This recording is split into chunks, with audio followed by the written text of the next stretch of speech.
So good evening, ladies and gentlemen, guests and colleagues. We are here today to put our focus on everything to do with high-performance computing. We have presentations from the universities, including our own HPC center, and from our partners in the public and the private sector. My name is Martin Eessalu. I work at the Estonian Scientific Computation Infrastructure, and I will be moderating the evening for the next 3 hours. We have quite a tight schedule, so I try not to spend too much time on the technical notes, but there are just a few. The first is that we have 2 breaks. The first will be 17:40 and the second around 7 o'clock. Also, I know that all the speakers or most of the speakers have already been to the front, but if you are the next speaker, please do come down to so your mic could be set. And last but not least, I will be sitting right here in front of you and will be trying to keep you in time. So if you see me doing something like this, then you have, let's say, 3 minutes left. And if I will be passive-aggressively standing next to you, that means that your time is out. So, and with these technical notes, I will be presenting our first speaker, Ivar Koppel, who is a distinguished expert in data processing infrastructures. Ivar is currently the head of the High Performance Computing Center at the University of Tartu, and also the CEO of ETAIS, the Estonian Scientific Computing Infrastructure. He has also been with the LUMI initiative since the very beginning, and is currently the chair of NAIC, that initiates and brings together large-scale e-infrastructure projects in the Nordic countries. So, Ivar, floor is yours. Thank you. So nice to see so many people here. So I try to keep it short. So I give a brief overview about what is ETAIS, what we do here, and why do you might need ETAIS. So it was quite easy 10 or 15 years ago. So everybody could get some computer. Everybody knew that IT stuff. So most of you know the IT stuff. And it gets complicated is that nowadays you need IT stuff, you need compliance, you need data protection. So, and you usually can't keep up with everything. And IT is a field which is very scalable. So it's usually, if you do it properly, you can host much easier 100 computers or 1,000 computers than one. So in each case, you need some compliance person, some electricity, some server rooms, etc. So keeping our own server is not a good solution. So some years ago, the government decided that we need some centralized infrastructure, and UT made a cluster, and Caltech made a cluster, and even Institute of Chemical Physics and Biophysics made a cluster. And now we have something called Estonian Scientific Computing Infrastructure. Okay, so it's currently the largest in the Baltics, and when our own power is not enough, then we have also LUMI supercomputer, which was the biggest in Europe. Now it's number 3, I think. Okay, why to use ETAIS? So today many people are going to tell me why they are using ETAIS, because there are some very nice examples from private sector who are using ETAIS for all their scientific needs, and I can tell you the bill is very reasonable. And it's local, so you can always come and ask us how to do something. So of course, you can also buy very expensive 24/7 support from Google, but it's not so easy to call Google.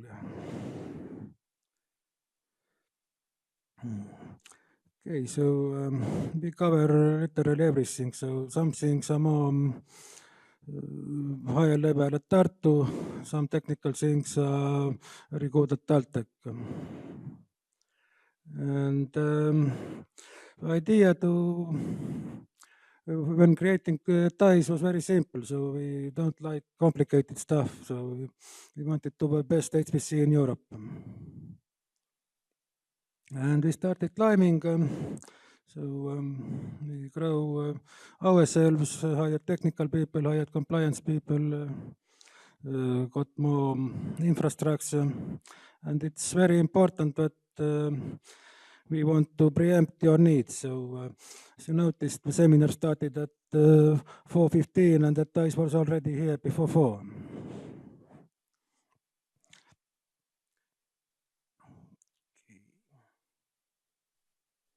Okay. So as I said, if our infrastructure is not enough for you, then we have access to LUMI. And in Estonian context, I think it's all the data processing capacity you would ever need.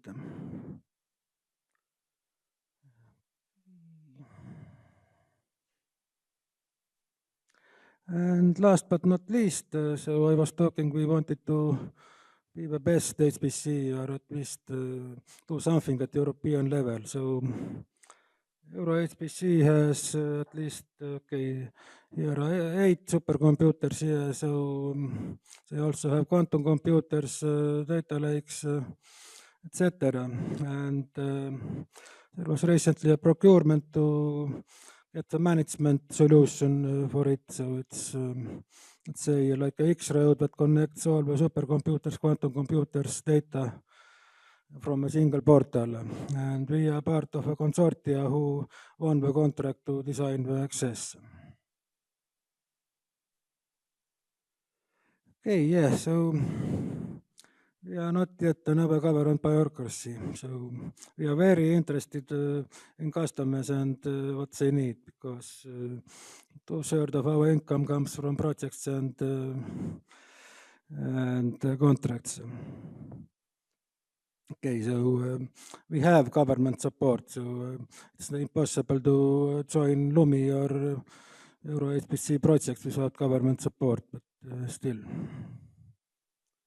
Okay, so I think that's all from me. So very gladly give word to our customers who tell their own stories. And Martin.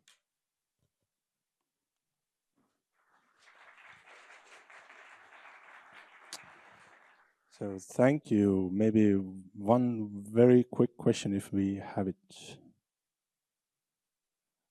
Or maybe just, okay, there you go. Just wait for the mic, please. Do you have also outside clients, so foreign companies, foreign researchers who try to access ETAIS infrastructure? Actually, we do. So I'm not sure if they're using right now. They're using LUMI through us, yes.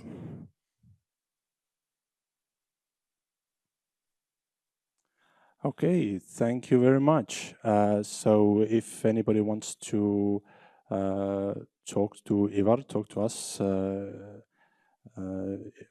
have a more deeper conversation, we are around during the entire time. So just come to us and have a chat. So, and I will be presenting our next speaker now, Türner, from the Estonian Information System Authority, so from our state partner. Rainer, with over 23 years of technical expertise, has focused on public sector innovation since 2018. He was the architect of Estonia's self-service portal Riigiportaal, or SDAE, and has led the development of Bürokratt since 2021. So the floor is yours. Hey, I'm Rainer Türner.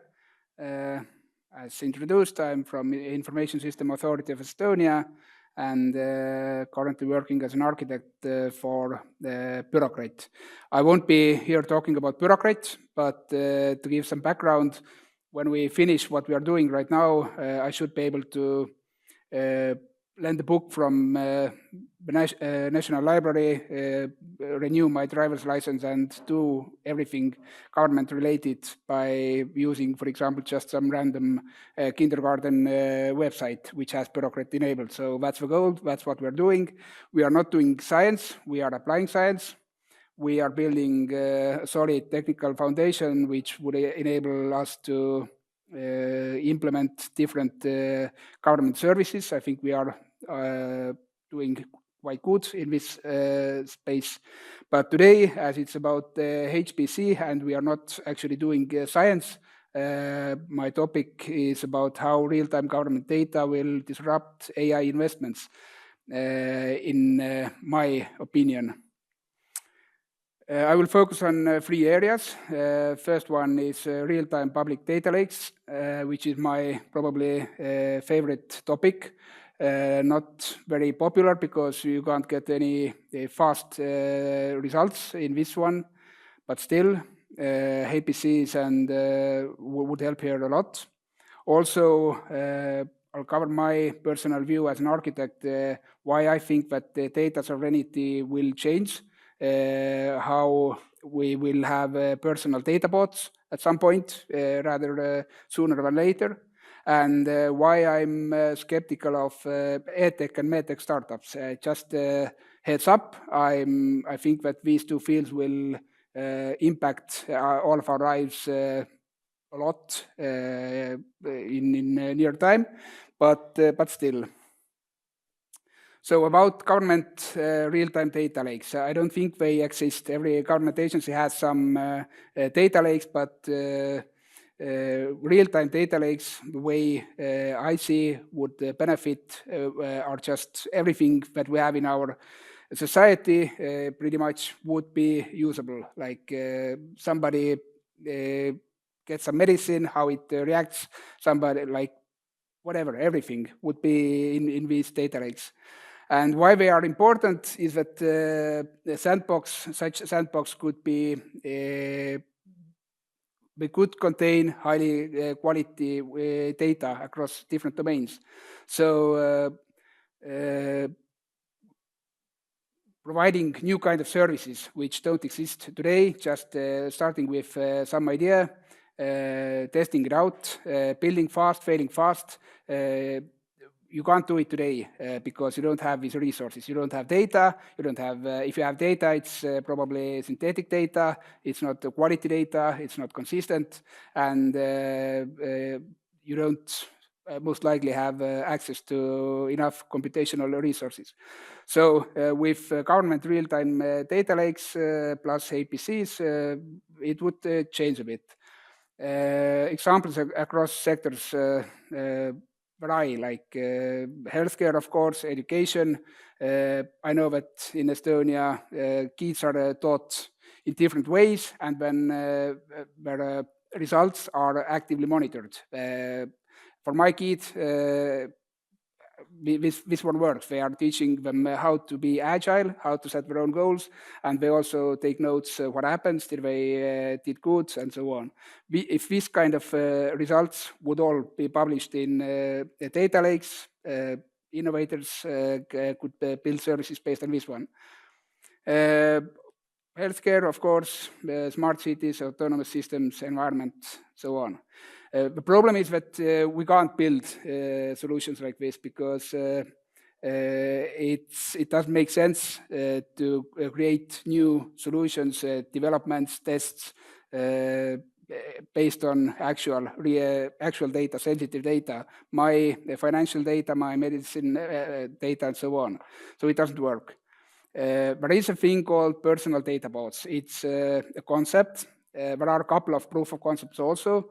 But by concept, these data bots mean that I own my data. You know what I am, but you don't know who I am. I can give some limited access to some specific, like let's say insurance company. I can give full access to the government maybe. I can be very granular and so on. Or I can just say maybe my ads are not good enough. I just tell Meta that take my data boards, my browsing history, everything, take it and do what you have to do. Why will these data boards be important? I don't think that this innovation will be driven by people thinking that I now really want to protect my data. It may happen, but me personally, if my data would leak, I don't think I would be upset for more than 30 seconds probably. And there have been major data leaks in past years, and nothing major has come up from this one.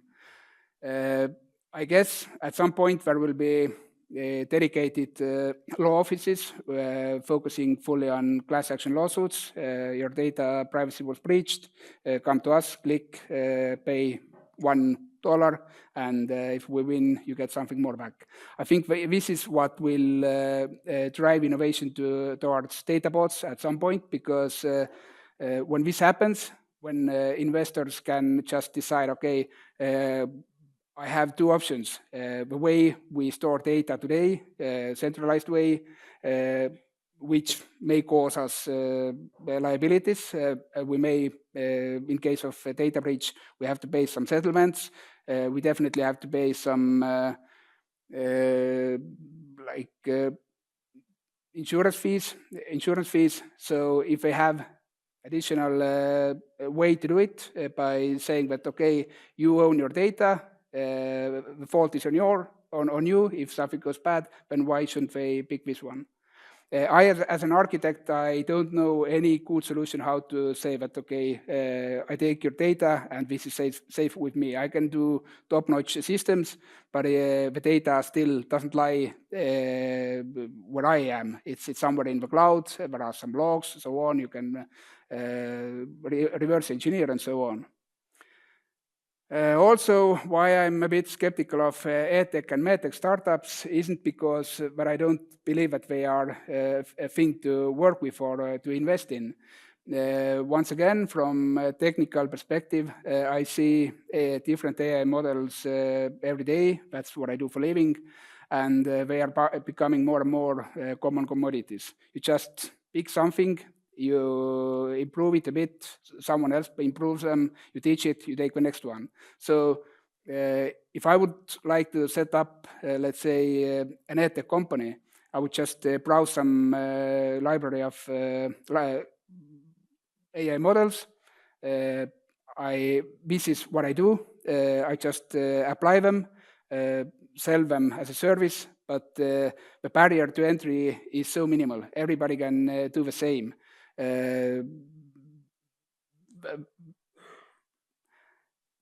Also, these solutions for both edtech and medtech, I guess most of them are generic.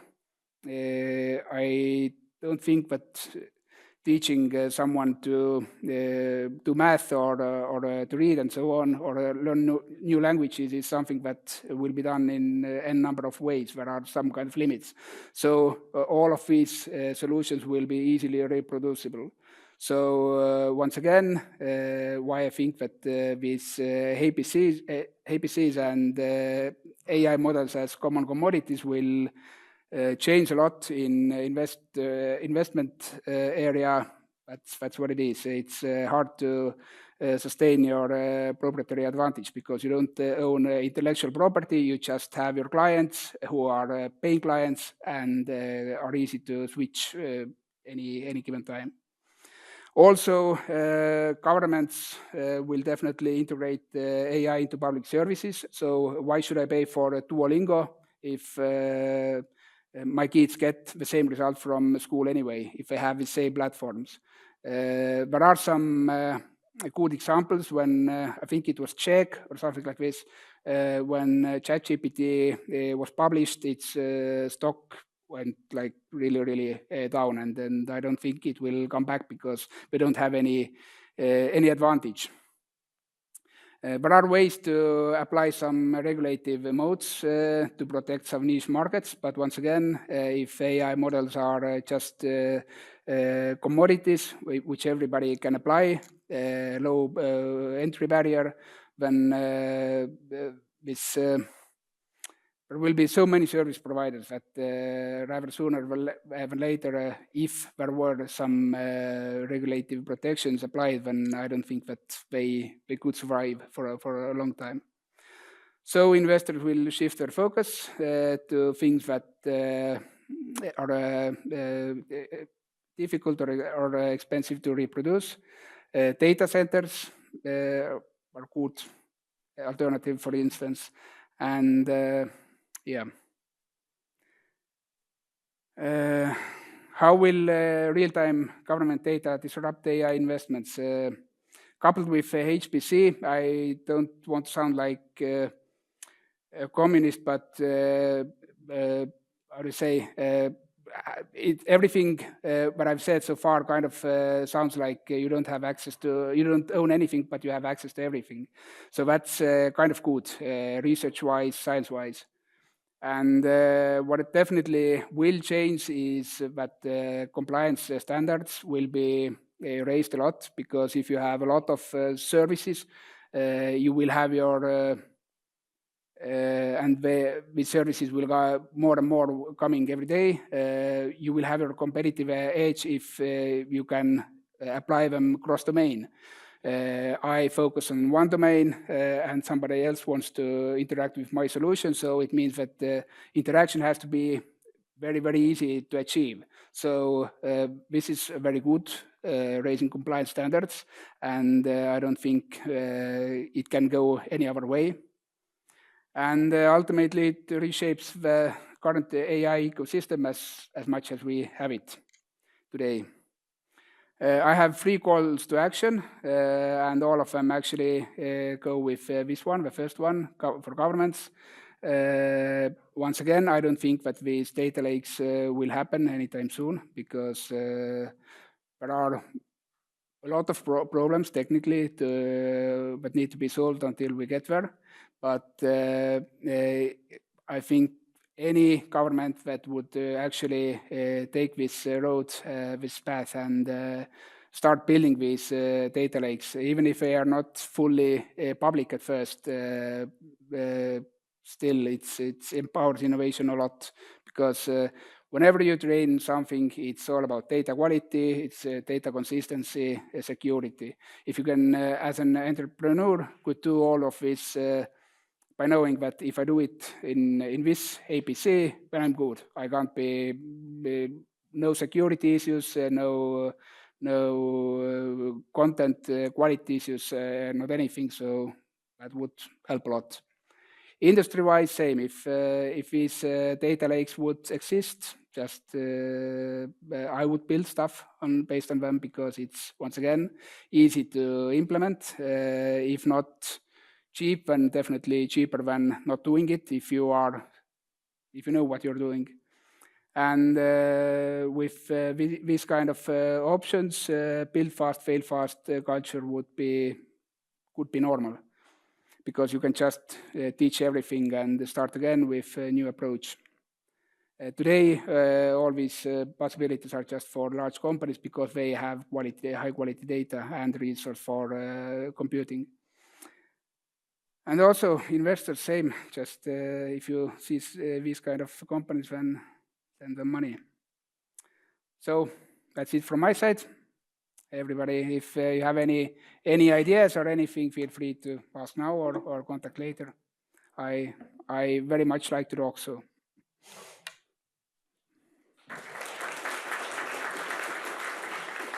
Thank you. Thank you very much. Do we have questions or comments? There's one right there.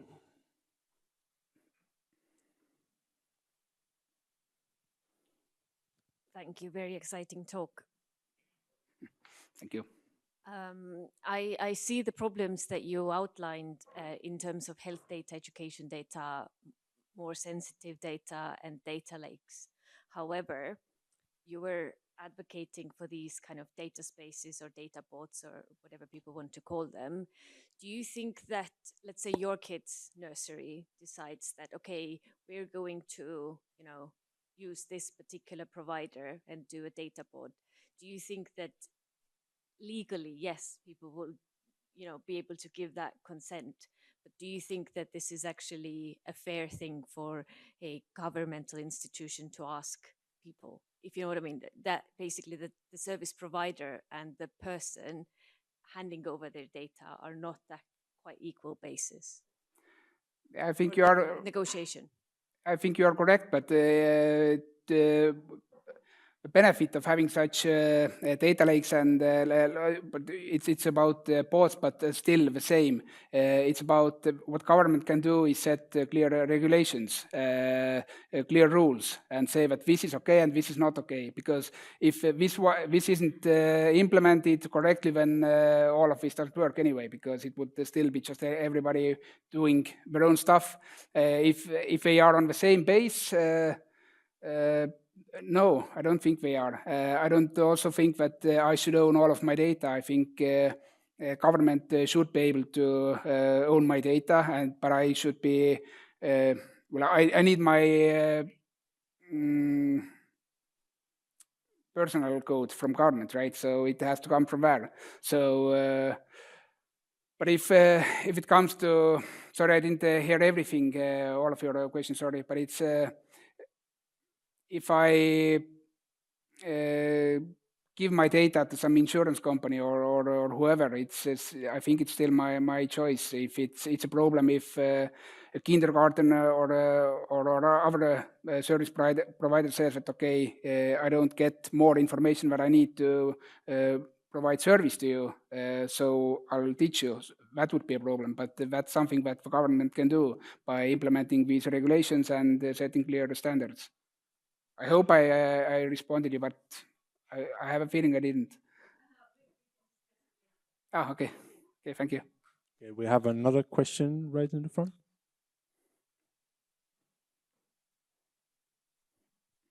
Hey, so the idea of a personal data pod sounds great to me. It seems very powerful and flexible. But with power comes the responsibility, and it seems to me that in this case, the responsibility shifts towards the person, and which I also usually favor. But I guess it's safe to say that there will be no shortage of people who don't understand the technology, and therefore share way more than they intend to or want to be shared. Is that some sort of concern? And if it is, how to address this? I don't think that if I want to send you my data pod, then if I need to be technical to do it, it would be a problem.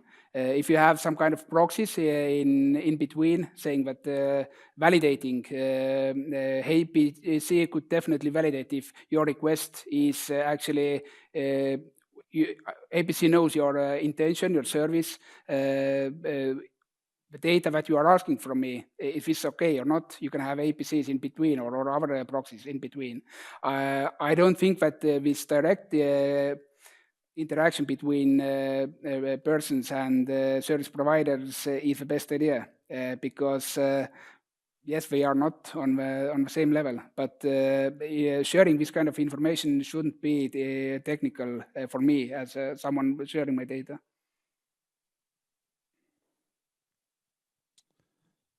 Thank you. Do we have any other questions or comments in the audience?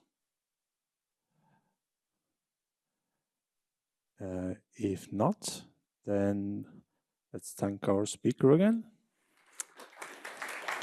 Thank you.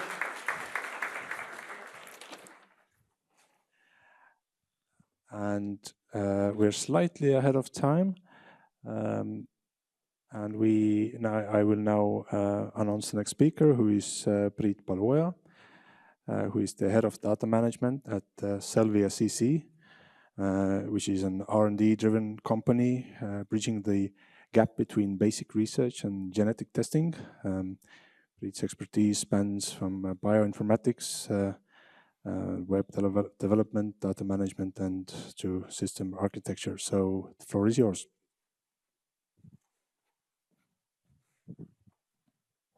Good evening. We at Celvia use APC for various services, and one of them is honey bulk DNA metagenomic analysis. And to begin, what is honey? So it's a natural sweet substance. It contains minerals, sugars, and also DNA. Although this DNA makes up only 0.01%. Can you guess how many sequencing reads we get out of this 0.01% of DNA per sample? It's around 10 to 20 million sequencing reads per sample. So I will go over our results from honey bulk DNA analysis, and then I'm also going to show how we are running this as a service. So in the next results, we analyzed 266 Estonian and 103 foraging samples. We extracted the DNA from the honey, we sequenced it, and then we used taxonomic classifier to characterize honey's taxonomic composition. As expected, 70% was of plant origin. We could see them, for example, brassica. We also saw bacteria, that was related mainly to the honeybee gut bacteria. We also saw insects, fungi, and viruses. Even human DNA, which makes sense. We also mapped the geographical distribution. So in this figure, there is an Estonian map. There are pie charts. Under a pie chart, there is a small number and a county. The number shows how many samples we gathered from that county. And the color is then relates to the specific species that we saw. Some things to conclude from here. On the mainland, we can see a lot of brassica, which is related to this agriculture. Then on islands are very species rich.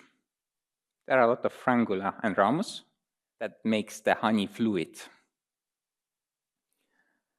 And the proportion of brassica is lower on the islands due to the lower amount of agricultural fields.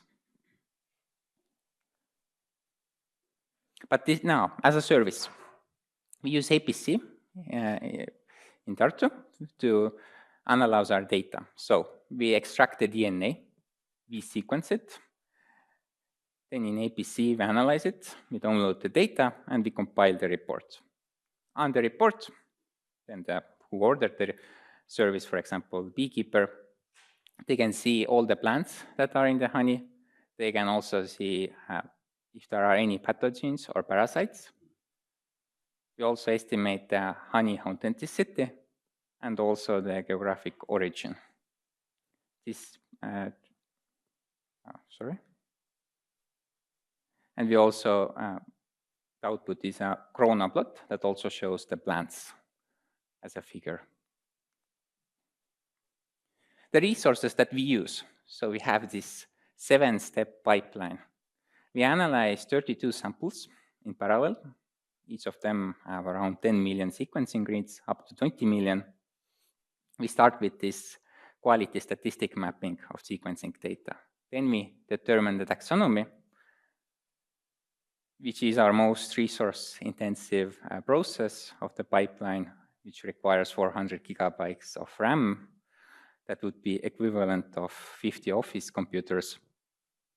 We are limited to running currently 4 instances at a time, as it would fill up the temporary cache.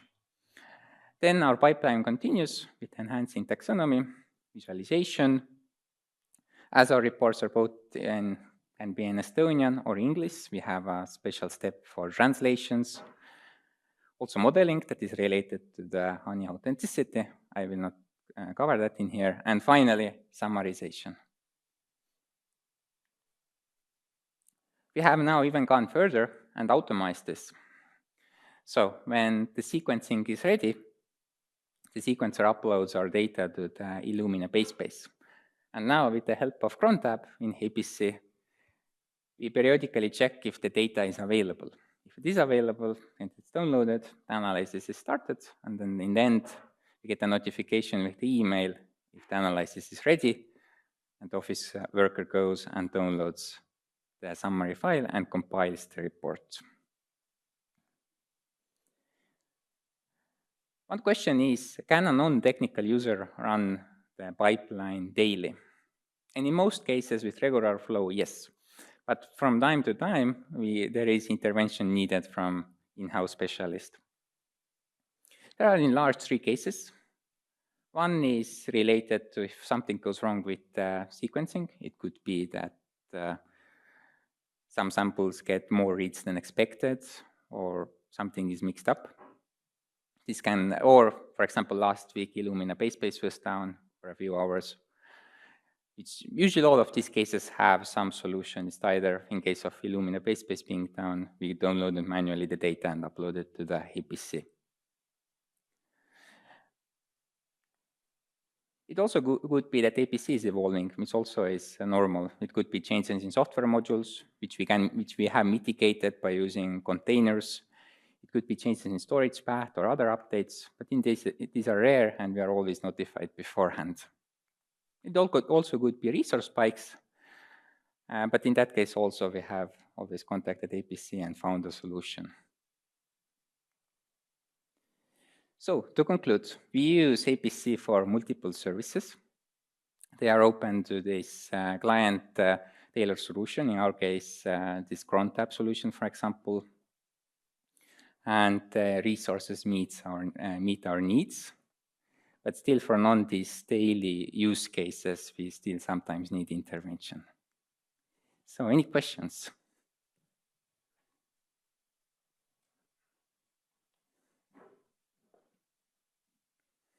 Yes, we have a question right here. Yeah, the mic is coming.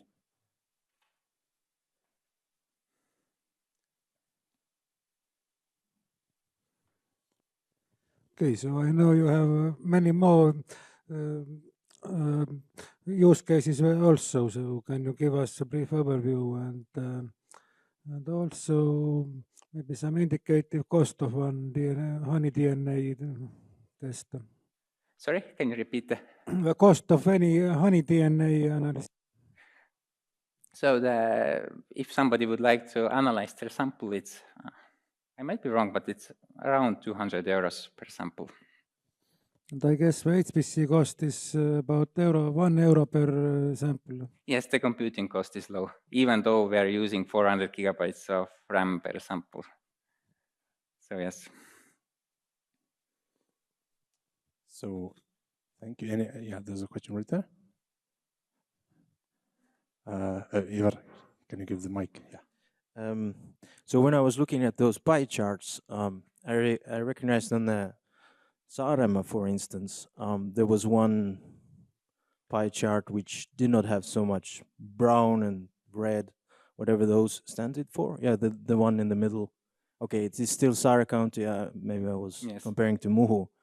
But given the variability, how do you even predict the geographical region? And we are currently limited to, we can say if it's like of local origin, because if you would like to for example, say per country, we need more samples from the specific countries. And also it's like, for example, if you consider like north of Estonia and south of Finland, then there are of course overlaps. All right, so you do have data for other. Yes, we also have other countries for also data. But yeah, currently we are just reporting if it's of local origin or not. We have a question right there. Can you wait for the mic? It's coming right up. Pardon. Can you use these results as an example or to be used in data quality? Sorry, what do you need? Organic quality to present in like organic results or something. Sorry, can you repeat, please? Can you speak a little bit up? Okay. Can you use these results in any kind of organic presentation or something else? Organic, what do you mean by organic? For example, when we try to buy honey and we say that if it is organic or not, or this kind of quality we are looking for? Well, we see all the species in there, so I don't know currently if it's possible for that. Okay, where the results are using? Where do you use these results? Do you mean like these specific results or Reports? How users are using these reports? So there are multiple users. Some are local beekeepers who would like to know what their honey contains. Then there are also cases where people want to know if the honey is authentic. That is currently that is one of the main clients or customers. So it depends. There are different options. Okay. Okay. Thank you. We have a question right there. Thank you, Priit. That was very interesting presentation. And I noticed last week in the public media, there was one story about that in Europe, there was investigation about the honey quality. Can you reveal something about that case? Yes, we have analyzed. So I don't know specific article from the last week, but the past months we have been analyzing foraging honeys.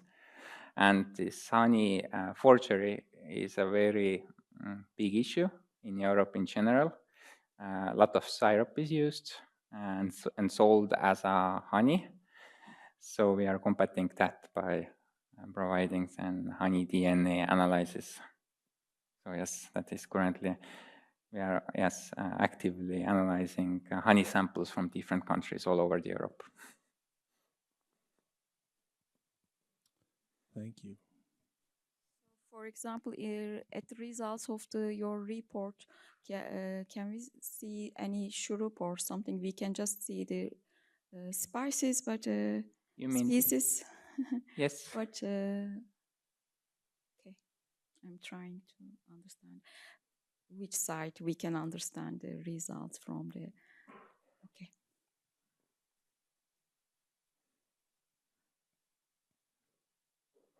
Is there a question? Thanks for the presentation. I have a question actually regarding the big map with the pie charts. Yes. So I wonder if there's, your study, the samples that you have, lots of samples from Estonia, do they cover the farms, or they also cover the naturally found beehives? And if they cover both, like what's the proportion? So these are from the beekeepers who have their own hives. So all of them, basically. So the whole, yes. okay. Yeah. Okay. I see. Thank you very much.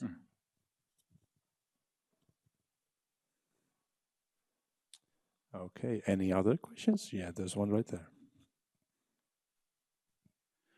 Thank you very much for this very interesting presentation. Can you perhaps give the average estimation for the taxon numbers in one honey example? It's around 500 per sample in average, and the median is usually around 400. This was from the samples in here that calculated over these samples that we used to map this.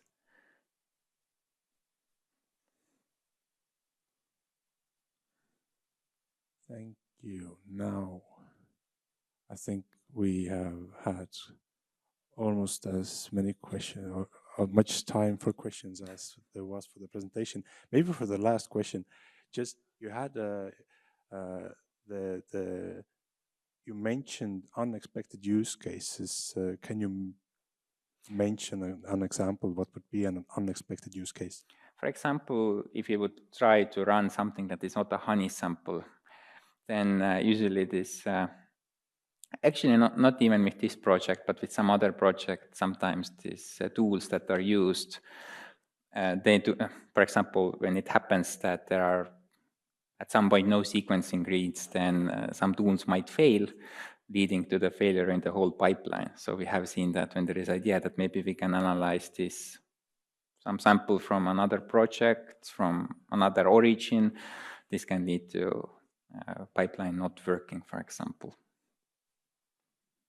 Okay, thank you very much. Thank you. Well, let's thank our speaker again. Okay. So we have been very efficient with our schedule. We're 10 minutes ahead at least. And our next speaker is ready. It's Alena Kushniarevich, who is a molecular geneticist at the University of Tartu's Institute of Genomics since 2011, who explores human population history through genomic data. And her work combines genetics, archaeology, and linguistics, focusing on Eastern Europe, including the genetic history of Balto-Slavic populations and Belarusian Tatars. So the floor is yours.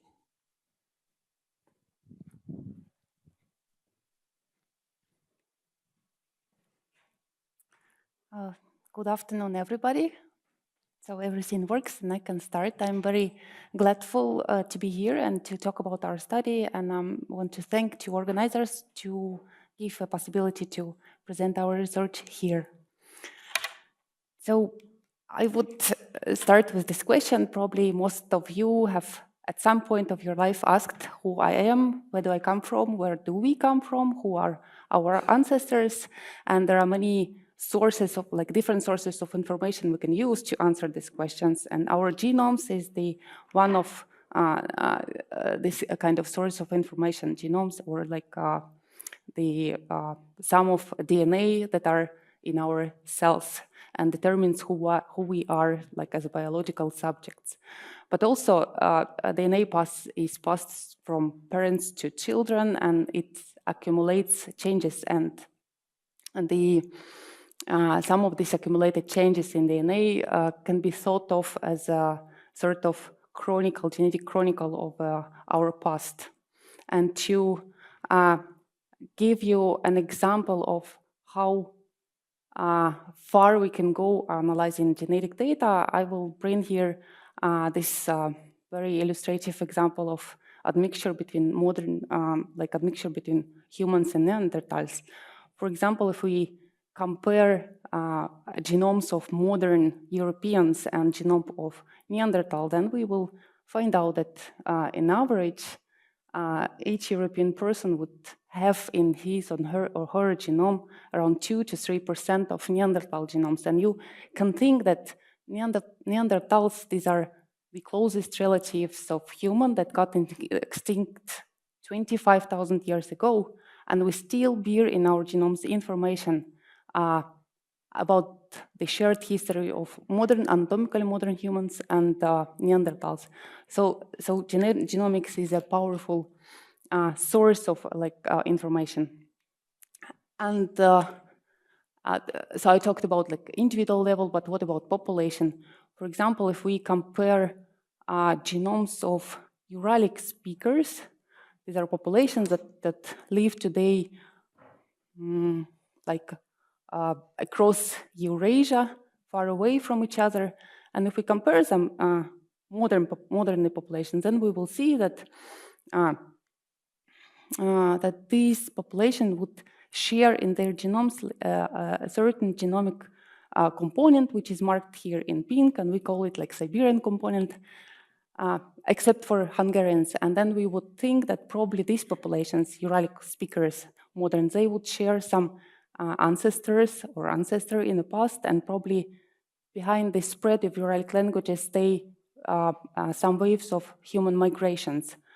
However, with only genomic data, we are hardly able to answer such questions, whether this genetic similarity aligns with linguistic similarity, or when this pink component arrived to, for example, Eastern Baltics, or what were the driving forces behind people movements and the spread of Uralic languages. So of course, with only genomics, we can't study a human past, but it should be combined, the genetic evidences should be combined with evidences from other disciplines, in particular with archaeology, with linguistics, with paleoclimatology, and in a couple of slides, I will demonstrate you how combining evidences from other disciplines we can learn about past human migrations and interactions. So today I will try to illustrate here how powerful is genomic data and tools that we use in studying human past, and also the role of high-performance computing in our genomic research. And this slide, I would like to briefly show you the workflow of genomic research that we do, and if very briefly, it includes data generation in wet lab and data analysis.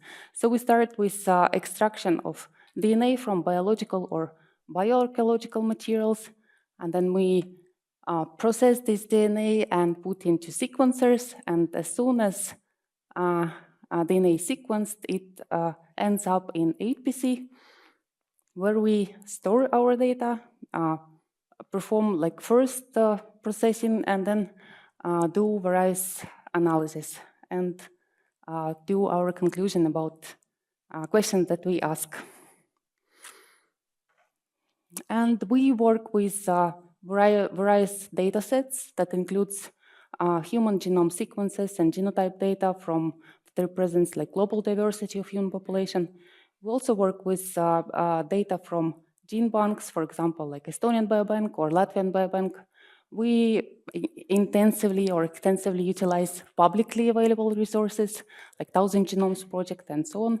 And we do generate our own data. In the group of archaeogenomics, we have clean lab facility where we extract and sequence DNA from ancient individuals. Currently, we have more than 4,000 entries in our archaeogenomics database. And in this slide, I want to demonstrate to you the what we can learn combining genomic research with archaeology about past human migrations in Eastern Baltic region.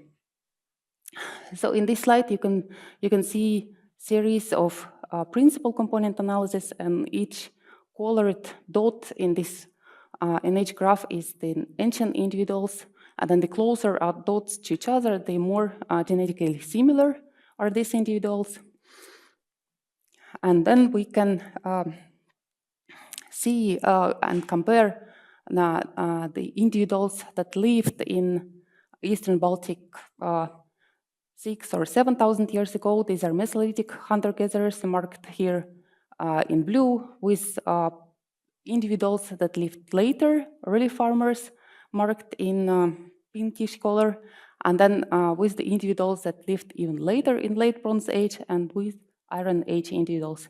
And this plot illustrates clearly that genomic composition of individuals from Mesolithic hunter-gatherers, blue groups, genomics of Bronze Age individuals and Iron Age individuals represents totally different profiles, and we can say that there were several ways of people of different genetic compositions that changed each other or admixed each other in the territory of Eastern Baltics.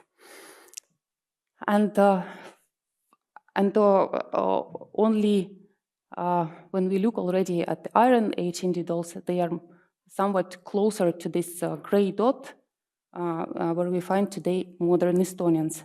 And then if we, for example, try to model genome of average Estonian individual as a composition of these ancestral populations, then we would see that most of the genomic composition would be taken by Bronze Age ancestry, but still some amount, around 20%, we inherit from Mesolithic hunter-gatherers.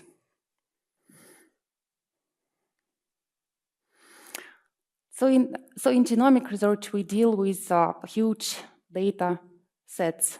And to give you an idea of the scale of genomic data, I can give an example. For example, if we sequence genome of modern human to high coverage, it means we want to reach a very precise information in sequence. then this genome would take space up to 60 gigabytes. If we sequence a genome of ancient individuals, then it can take from 3 to 30 gigabytes. And then if you, in your head, multiply these numbers by hundreds and thousands, this is the amount of information that we work with, then we end up with terabytes of data that we have to store, process, analyze, and share. So definitely our genomic research is very much dependent on high-performance computing. So, as I said, HPC plays a key role in genomic research. It allows us to handle a huge amount of genomic data. It allows efficient and accurate and fast processing of this data. We also perform population scale analysis using HPC. We also can install different modules that allow us to perform various analyses that are suitable for modern DNA, for ancient DNA. We also share data with our partners, and we can integrate different data types like textual and images and so on. And with this is another study that was performed in our group that demonstrates the scale of genomic data that were used to analyze genetic relatedness between Finnish and Estonian populations. So in this study, more than 140,000 individuals were analyzed from Estonian biobank data and 15 genomes from ancient individuals also from Estonia. And they were analyzed across more than 250,000 genomic positions. And the aim of the study was to analyze genomic segments that are shared between ancient and modern individuals. And the major findings of the study were that modern Finnish populations, they share much more, they are much more close related to Iron Age and Bronze Age individuals from Estonian region. And also the other findings was that the genetic structure that we see in today in Estonian population was already shaped in medieval time.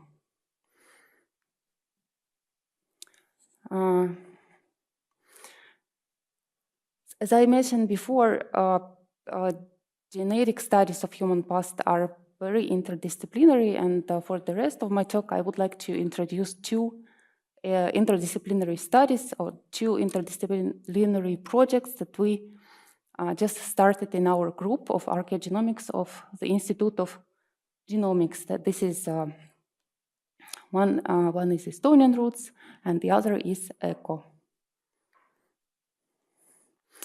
So Center of Excellence Estonian Roots has been launched last winter. It is led by Professor Kristiina Tambets, and the aim of this project is to study co-evolution of peoples and cultures in Eastern Baltics. And this is quite ambitious project where 7 research teams are united together with their experience and data sets in to understand migrations and contacts of people in past, to study influences of ecology and climate on the human demographic history. So in this slide, as shown the data set that are going to be used in this project. This is data from paleoclimatology, archaeogenomics, resources from archaeological sciences, also linguistics and folkloristics. And the other project is ECO, which has started just recently this autumn. It was founded by European Union, and the main focus of this project is to develop interdisciplinary collaboration between Eastern Baltic research institutions. That's why we have 2 partners from Latvia and Lithuania. The other focus is to increase or to enhance methodological expertise in population genetics. And the third one is to understand the nature of genetic and cultural diversity in Eastern Baltics. In this slide, I have shown the pathways towards the impact of the ECO. So it shows that we will build a network within Eastern Baltic countries, research institutions, and then we will learn a lot from one of the advanced partners. This is Leuven University, and the other advanced partner is Copenhagen University. So to summarize my talk, I hope I convinced you that our genomes, DNA that we all have in our cells is a great resource of information about our past of our population, and with appropriate tools and methodology, we can decipher past human migrations, interactions, and adaptations. And the studies of human past with genetic data requires the interdisciplinary approach, and it is obvious that high-performance computing plays a key role in advancing genomic studies. And with this, I would like to thank you for your attention and happy to answer your questions.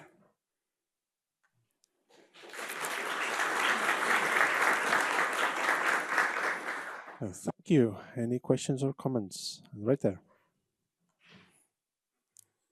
There's a mic coming up.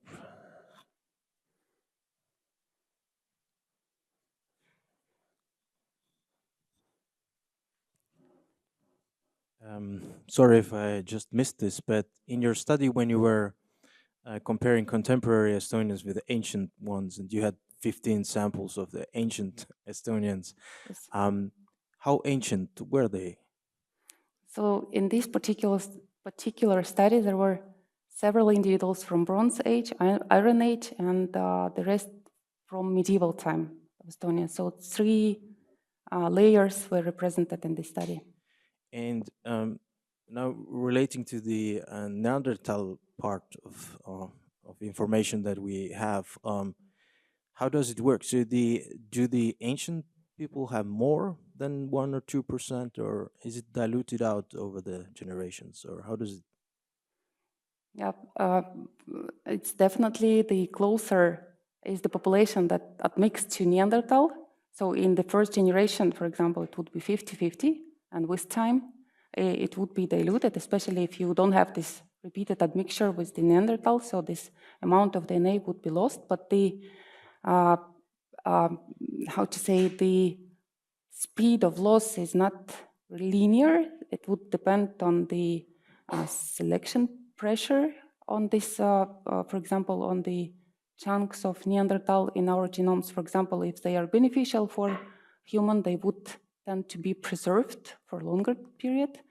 And the other way around, if they are not beneficial for organism, they would be... Is there any evidence for this, that some of chunks have been beneficial and selected for? I'm sorry? Is there any evidence that some chunks have been beneficial and selected for? Currently, there are a lot of studies are going on that try to understand the functional role of these Neanderthal chunks in the genomes, and there are some first evidences that show that they played role in some cognitive features of human and some related to immune signals. But this is ongoing study. And it's also, I would like to mention that we have a group in Institute of Genomics that focuses on the functional analysis of this archaic, we call it archaic segments in human genomes. Thank you for that great talk, Alena. It was really fascinating. But there is just one question that I sometimes get stumbled upon. We know that if we take 2 persons from wherever in the world, then then we see that 99.9% of the DNA is shared. So, so there is just 0.1% of DNA that we are talking about as a difference, and then we can trace all these differences around. But now we come to another mathematical problem that we know also that we contemporary people share with Neanderthals roughly around 98% or something. That's what the computer says. So how do you know how can you say that we get like 2 or 3% of, we have 2 or 3% of unique Neanderthal DNA when we all kind of share it? I'm sorry for that. So, I mean, there is this like evolutionary studies, and you can build evolutionary tree, right? So, for example, you can compare a genome of modern human Neanderthal genome and the closest our evolutionary relative chimpanzee, and you can cut out, for example, the shared segments, and then you can focus on the chunks of the genomes that are like specific to Neanderthal and absent in the ancestral populations, and then you already can analyze these specific segments that are only Neanderthal specific. Okay, thank you. So this is not just comparing Neanderthals and contemporary humans, but then you have to know also the ancestors, so to say how the DNA has been inherited up to today. Okay. Yeah, thank you. That cleared it up. And we have a question right there.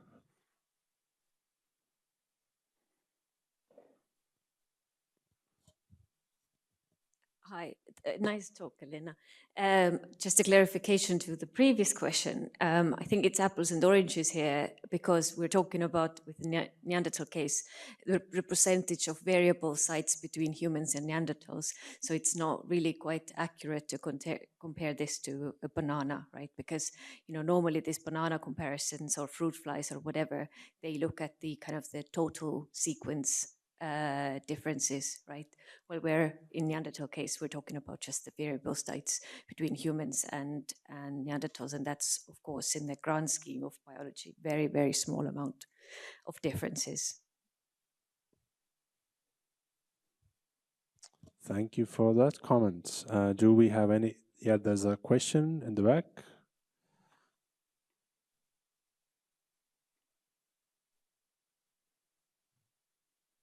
Actually, it's a small technical question. On the slide where you were comparing sizes of sequences and contemporary human and ancient sequence, what's the foundational or fundamental reason why the small for the ancient samples is small?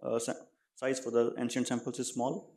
The like amount of space that is taken by ancient. Yeah, it's because the preservation of like one of moment is the preservation of ancient DNA, which is low. This is one thing, and the other thing is the cost. So if the DNA is preserved quite well, we can invest money, and then we can sequence this ancient human genome, for example, to high coverage, and then it will take like the same space. But it was like sometimes preservation does not allow to do this, and then like in our group we do not afford like routine sequencing of ancient genome to very high coverage. It's very expensive. Okay, got it. Thanks. So, and there's one question right there in the front.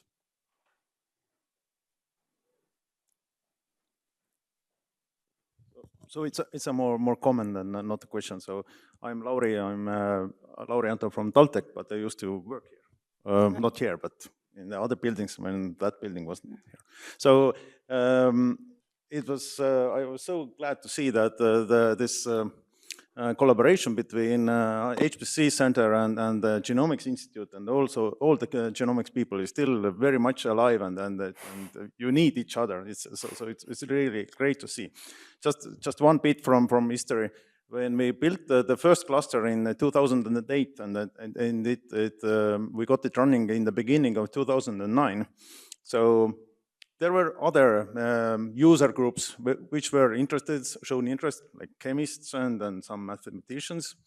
And when we got the cluster up and running, then the first user was Mait Metspalu, and he filled the cluster for, I don't know, for two first months, and it continued since then. And a couple of years later, he and his team got the Nature publication, which was on the first page of Nature. So yes, so I'm really happy that this collaboration still continues very nicely. So yeah, keep up the good work. Indeed, we are very happy. Thank you for that. So any other questions or comments? If not, I will have just it's a bit maybe more like a philosophical question, and also about user groups. So you come from genomics, and as you mentioned, you're part of a very interdisciplinary center of excellence. So intuition tells, and the myth is that the humanities part of such collaboration, or the humanities in general, are not that well adapted or used to using HPC or doing large-scale data analysis, or do not yet have the necessary skills. Perhaps you could reflect on it. How do you feel being in the same center of excellence? Is the really the big data intensive research or still on the natural science side, or is the humanities picking up? Yes, so as the Center of Excellence has just started, so we are in front of these challenges also. So what I can say, for example, a group of paleoclimatologists, they do, I think, explore intensively HPC, whereas, for example, linguists or folklorists, they do have a lot of digitized data, which should be, how to say, unified and synchronized with genomic data. So this is something that one of the tasks that we will do within the Center of Excellence. But I would agree that our group, genomic group, explores HPC much more intensive as compared to humanities, as for now. Yeah. Thank you. Thank you. Thank you. So let's thank our speaker again.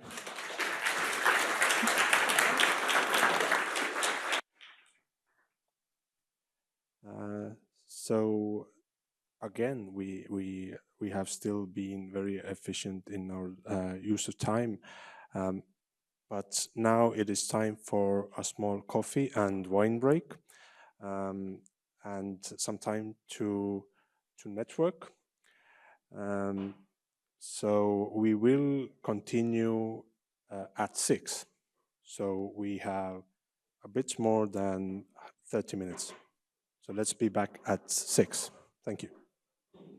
So welcome back, everybody.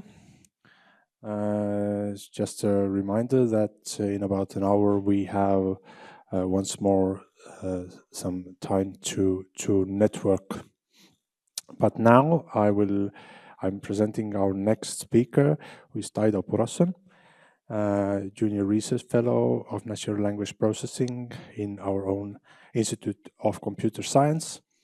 Taido focuses on machine learning research, particularly in deploying NLP solutions into production.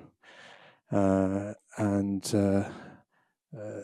an expert in large-scale deep learning, Taido has extensive experience in training and deploying real-time models on the university's HPC center and on LUMI supercomputers. So Taido, the floor is yours.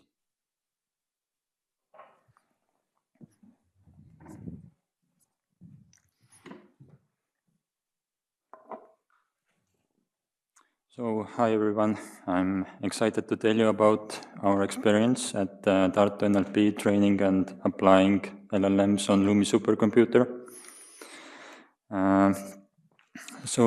Most projects at Tartu NLP involve some sort of high-performance computing. For example, neurotõlge, machine translation, neurokõne speech synthesis, Finno-Greek machine translation, just to name a few.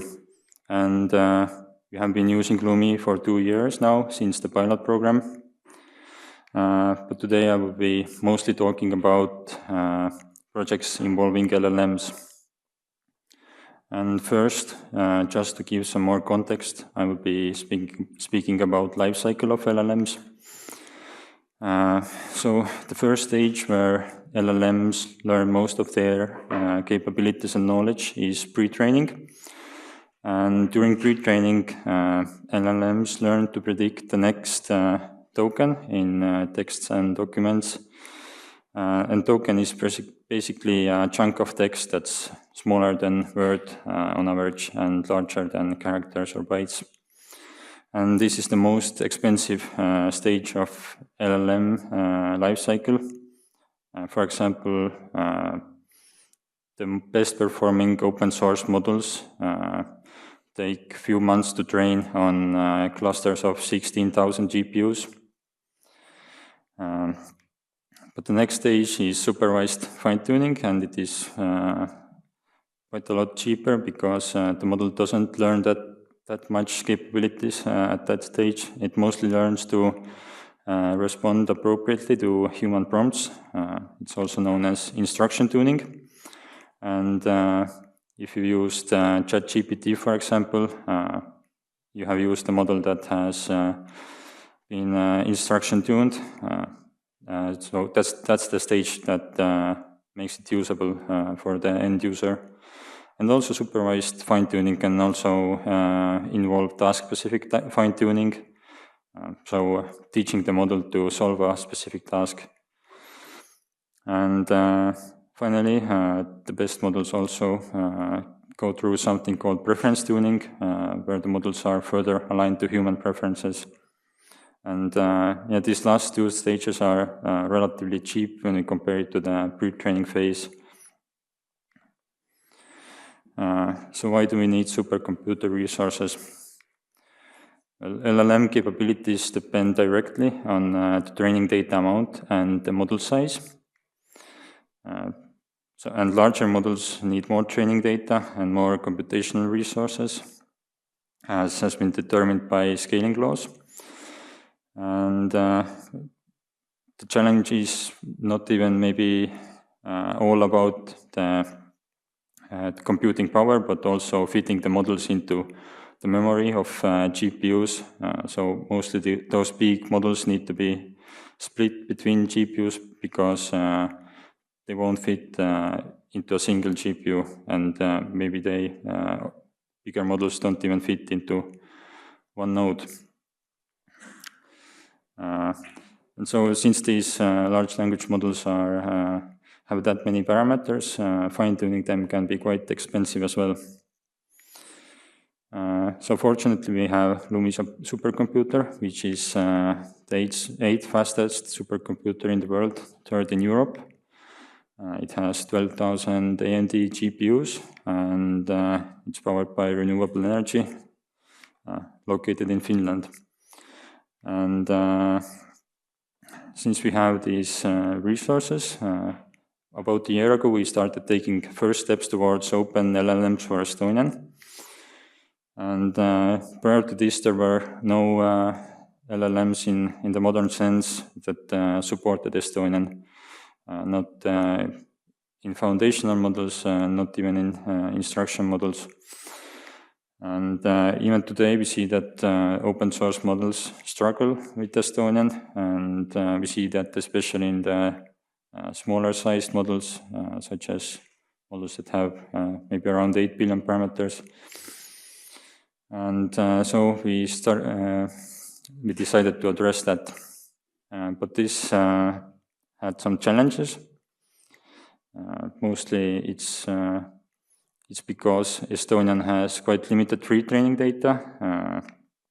So we have about, on the scale of 10 billion tokens maybe. And since we know these scaling laws, we know that for training these models with good capabilities, we would need at least 200 billion tokens, and even more for larger scale models.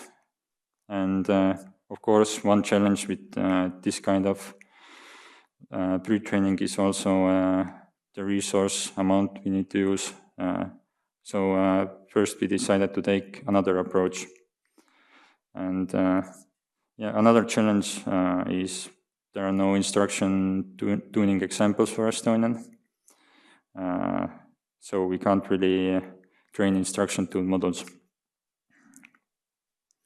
So the pre-training approach we took is we decided to avoid resource-intensive pre-training from scratch and decided to instead leverage previously learned abilities on English of an existing English LLM. And we decided to teach it Estonian through continued pre-training with 5 billion tokens. Most of them were Estonian and also some English in order to not lose the English capabilities too much. And what we decided to do with instruction tuning, we created Alpaca Est. So we asked GPT 3.5 Turbo to generate instructions based on some seed examples. So it's a bit like cheating, but we did that in order to study some other capabilities, other properties of training these models. And we also relied on English instructions, which were higher quality to unlock multi-turn conversational abilities and higher performance on reasoning tasks. So yeah, this is a summary of our approach. We took the pre-trained model, continually pre-trained it on Estonian. So we continued, we fine-tuned it on the same pre-training objective, but just with new Estonian data that the model probably hadn't seen before. And this took 6 to 7 days on 8 GPUs on LUMI. And the next stage was instruction tuning on this new instruction data that we created, as well as existing English instruction data sets. And that was much cheaper than ours on 8 GPUs. But we did many parallel experiments. So in the end, the compute adds up. And just to visualize it, you see that these yellow dots are pre-training compute, and the y-axis is on logarithmic scale. So we see that when we compare it to continued pre-training, these purple dots, it's orders of magnitudes more expensive for the same size model. And also instruction tuning is much cheaper than the continued pre-training. We looked at what effect this continued pre-training had, and we saw that even 1 billion tokens already improved the model results quite substantially. We considered a few benchmarks: common sense reasoning, question answering, machine translation from English to Estonian and Estonian to English, and grammatical error correction on Estonian.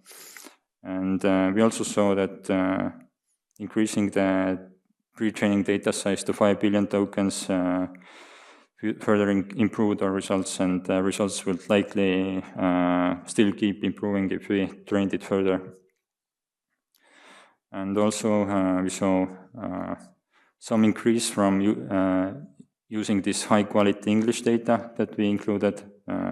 So at first we just used these automatically generated instructions by GPT models, and when we added those higher quality human-collected instructions, we saw increases on most of these benchmarks.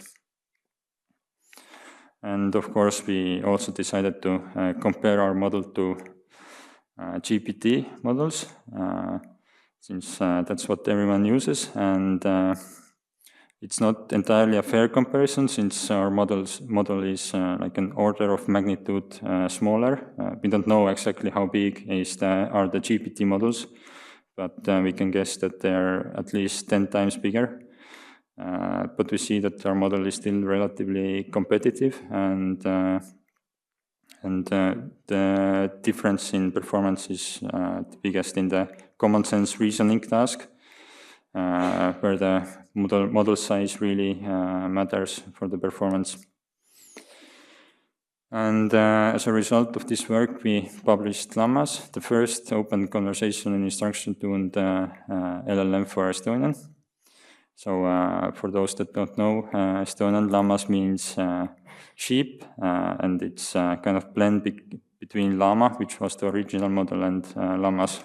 So that's why there's a double L. Then we published llama space, which is the continually pre-trained model behind llamas, and the instruction tuning dataset we created, which was the first for Estonian. This was work by Helle-Andre Kuulmets, Agnes Luhtaru, Mark Fischel, and me, and we have a paper out on this for those who would like to read more about this. So I'll carry on to speaking about ongoing work.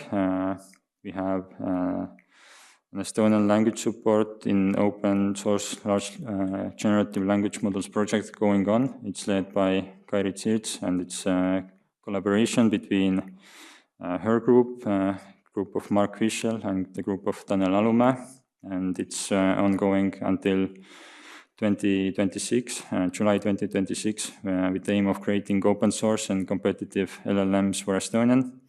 And this will use much larger computational resources on LUMI than any of the projects we have done so far.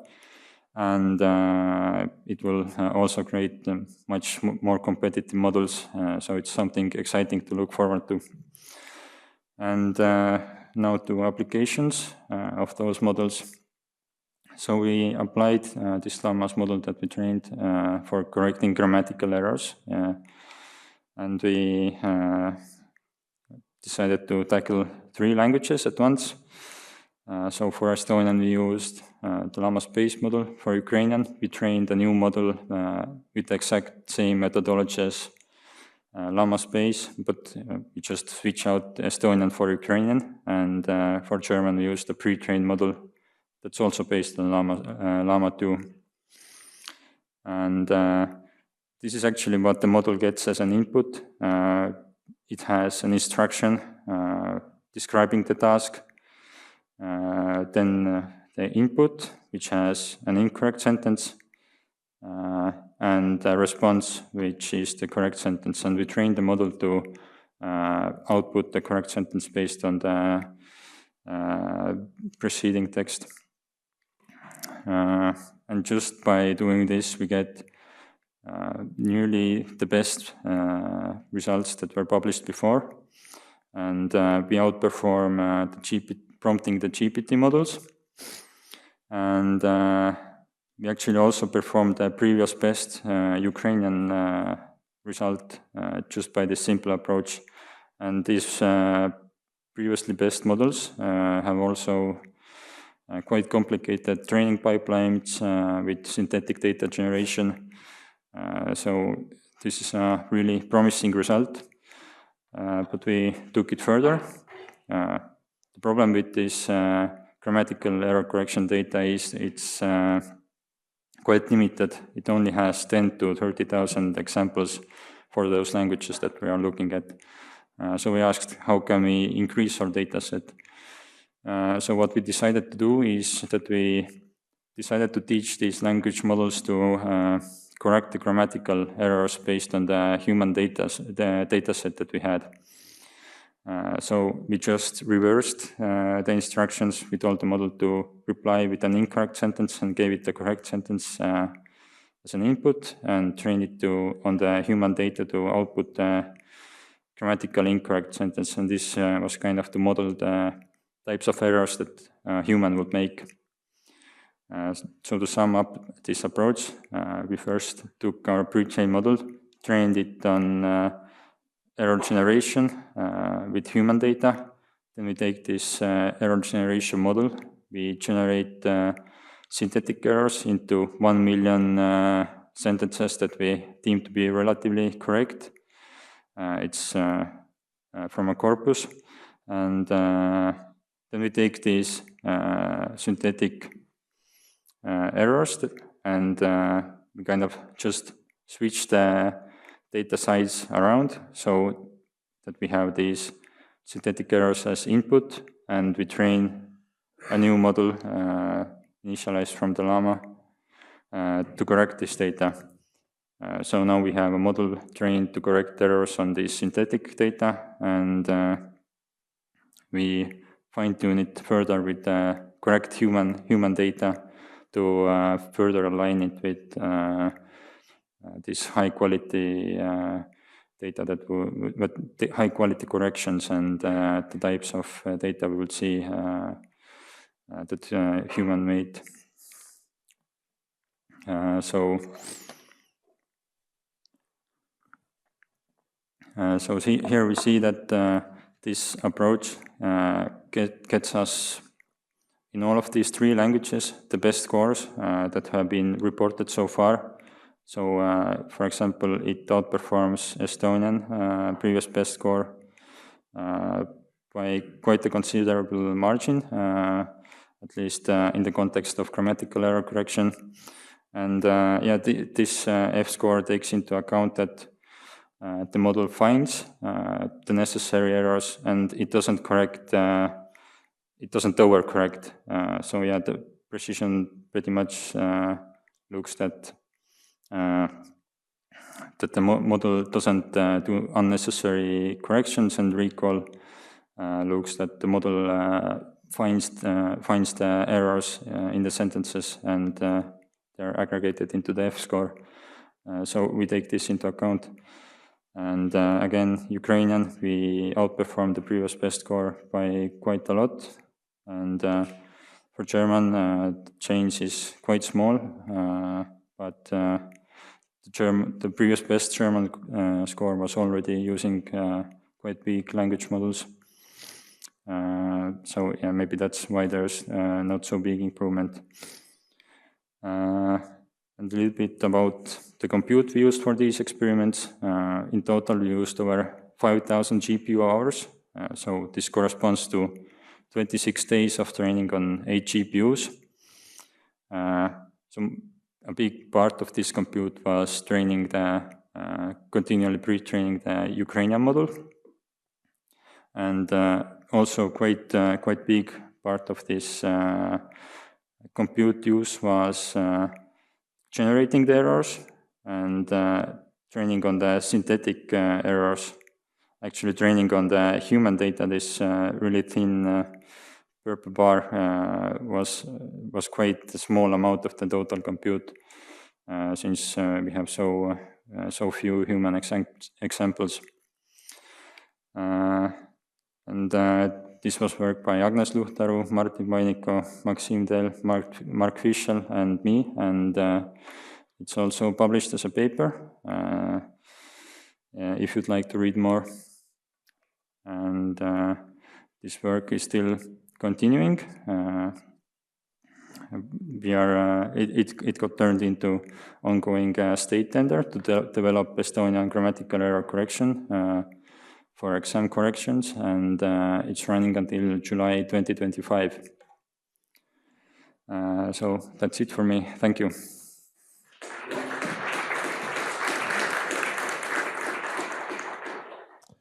Thank you very much. Do we have questions from the audience? There's one.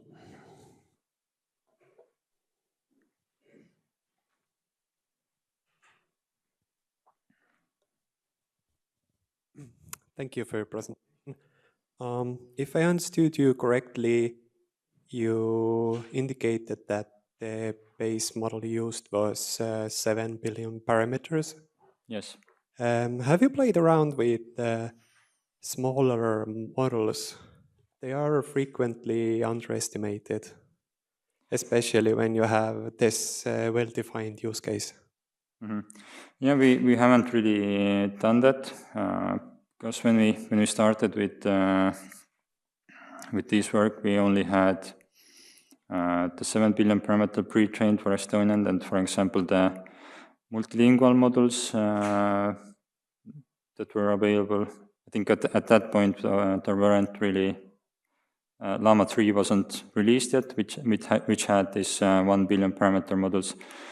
So we really couldn't use that. And also this 1 billion parameter multilingual models, they really don't perform well with Estonian, at least on the work that I've done so far, because it's quite hard to fit all these languages that are trained on into these 1 billion parameters. So for them to perform well on Estonian, they would need some further continued pre-training. But it's definitely something we would work on in the upcoming projects, creating Estonian LLMs at different sizes, hopefully.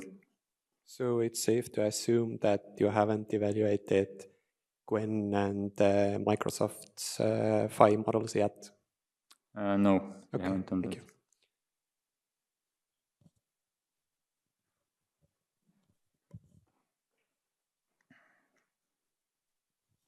You. So I'm unfamiliar with this, but maybe you could elaborate with few words. What happens? What type of progress or improvement happens during instruction tuning, and how do you measure this? Well, one of the most important aspects of this instruction tuning is learning the correct style of responding to humans. At least if you are building this like general model, assistant model that should cover like various different tasks and should be able to answer without any like examples even maybe. So most of the knowledge and capabilities are learned during the pre-training phase, and compared to that, the learning in the instruction tuning phase is quite small. So yeah, it mostly learns style, and maybe it learns to perform some tasks also better that are present in the instruction tuning dataset. How do you define correct style? I mean, it's quite hard to define. We didn't measure that ourselves, but it can be indirectly measured with human evaluation, where we ask the human to rank the models and maybe give them grades on how helpful they were, and test the models with prompts that shouldn't get maybe a response, so testing the model safety. So there are ways to kind of indirectly estimating the correct style. Thank you. And there was a question right there. Hi, I have actually many questions. It was an interesting talk. For me, who is not very familiar with LLMs, but what kind of input data are you using? Are they corpora? Are they free-form text? Are they scanned in books or internet data where you have like forum texts, which all have different styles and influences probably to the model itself? Yeah, for this project, we just took crawl data from the internet that had been detected to be Estonian, and we also filtered out some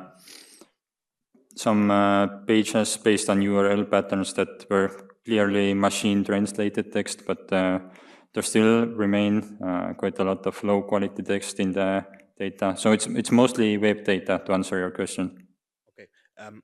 How do you dissipate or try to avoid errors when you have, for example, a very dominant text source? In Estonian, probably if you check Naistekas forum has a lot of text, or Audi forum or something like that. So how do you try to avoid that the grammatics or language scheme used in these forums become dominant and influence in the other sense in the future the language model, and then artificially introduced text to the internet and by that influencing the language itself? Yeah, that's a really good point. So we can do some, this can be addressed, for example, in instruction tuning and preference tuning, where we learn to respond in these more correct styles, but also, during the new project for building Estonian LLMs, we will definitely pay more attention on what kind of data we are using and use better filtering techniques. So what I presented here was just some preliminary work into investigating how these pre-trained models can be transferred to Estonian. But yeah, that's definitely a good point, and data quality is very important. Thank you very much for this interesting discussion. Let's have the speaker again.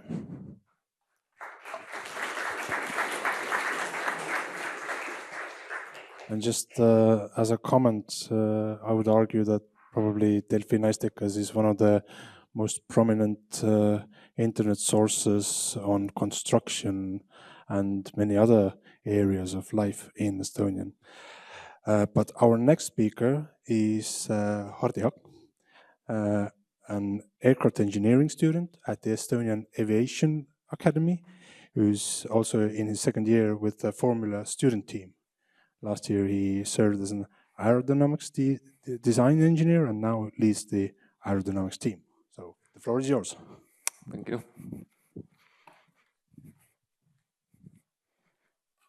So hello everyone, my name is Hardi Hakk, and today I'm talking about high performance computing in engineering practices and particularly in Formula student. So first of all, I'm going to explain what is Formula student. It's an international design competition where we have to develop a Formula style racing vehicles. There are over 800 teams worldwide, and when I mean worldwide, I really mean it. There are teams from South America, North America, a lot of teams in Europe, Asia, and lately a lot of teams from Africa as well. So the first competition was already in 1980, and it started in the USA by SAE. So it's been around for over 40 years, and hopefully will be around in the future as well. So there are a lot of different events throughout the year. Most of them are in the summer. So these are some of the events, and the events that have the check mark. Then from these competitions you can gain world ranking points, and they are the major competitions that we attend. So the competition format is composed from static events and dynamic events. In the static events, we don't require the car, we just have to bring our knowledge. So in the engineering design, we are judged on the engineering basics, so our theoretical knowledge and all of our design decisions have to be relied on data. So the experts from mostly automotive industry, but also other engineering fields, are there to judge all of your decisions. So also we have cost of manufacturing, so our manufacturing processes are also judged, and how do we manage our finances, and also business plan, where a somewhat relevant business plan has to be made around our vehicle. And for the dynamic events, these are where our Formula vehicle is actually tested. So we have acceleration of 75 meters. We have skid pad, where lateral accelerations are basically evaluated. So dependent on how fast you can take the one circle, then you can calculate basically the maximum lateral acceleration.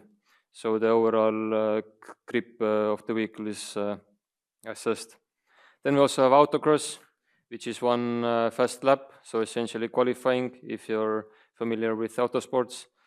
And then the biggest event is endurance, where we have 22 kilometers of racing, one car at a time, and also our efficiency is evaluated. So the more energy we consume, the less points you get. And so the efficiency is also a big part of our vehicle. So a quick word about my team, which is FS Team Tallinn. It is a partnership between two Tallinn universities, which is TalTech and the Tallinn University of Applied Science. So the team has been around since 2006. The first car was built in 2008, and we went fully electric in 2012. So the car is mostly built by ourselves, by students. So we only have a couple of buy-in parts, such as the tires, currently inverters, and a few other minor bits. Although we are developing our new inverters ourselves, or we have been doing it for 3 years, but we had some reliability issues, and we're looking to get it working for this year. So about the last season, we had a very successful season competing against top technical universities from around the world, such as Delft Technical University, universities from Stuttgart, Zurich, all around the world basically. We managed to have first place in Austria with very high competition, also second overall in East, which is in Hungary, second place from Germany as well, and another first place from Italy. And also many other sub-discipline wins.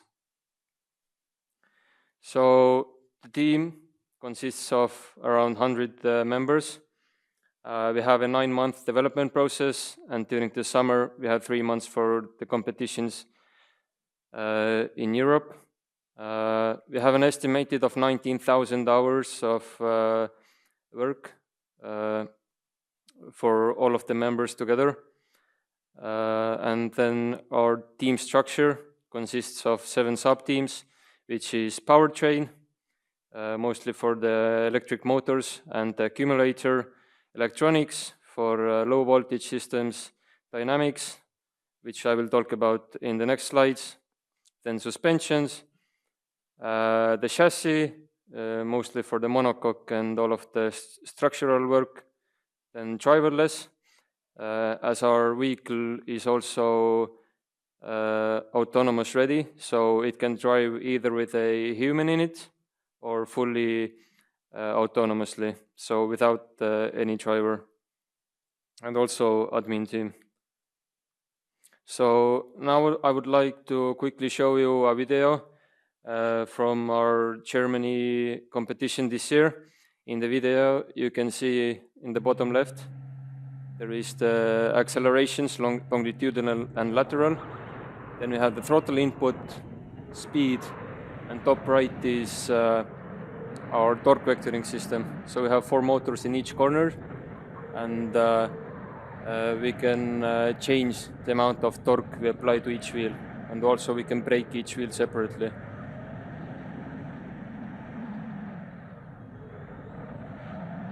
The course itself is very narrow and technical, so it is specially developed for the Formula student type cars. If we went on a go-kart track, it would be just way too fast because we would be flat out all the time.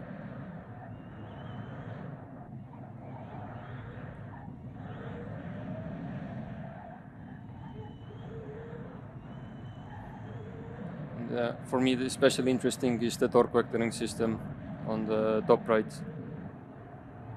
Very complicated control system, which is always updated.